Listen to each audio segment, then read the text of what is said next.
Manager Robles. At this juncture, layunin ng pamahalaan na makapamahagi ng kabuang 1,552 patient transport vehicles o PTV sa bawat local government unit sa buong bansa upang may maaasahang sasakyan sa agarang pagdadala ng mga pasyente sa mga pagamutan.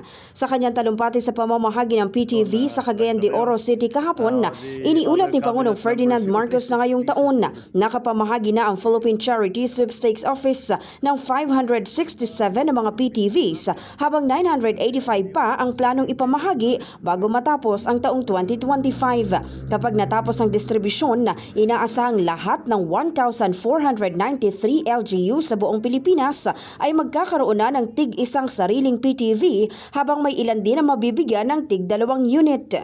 Kapag nangyari ito, sa kaunang pagkakataon, masasabi natin 100% coverage na lahat ng munisipalidad sa loob lamang ng 3 taon.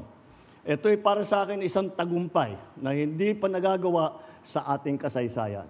Hiling lang ng Pangulo sa mga LGU, alagaan at ingatan ang mga ibibigay na PTVs upang marami ang mapagsilbihan. Ang nasabing programa ay sa ilalim ng Medical Transport Vehicle Donation Program ng PCSO na bahagi ng kanilang adhikain na palakasin ang akses ng bawat Pilipino sa dekalidad na serbisyong medikal, lalo na sa mga lugar na malalayo at kulang sa pasilidad. In the heart of changing lives, ako si Brigada Maricar Saragan ng 105.1 Brigada News FM Manila, The Music and News Authority.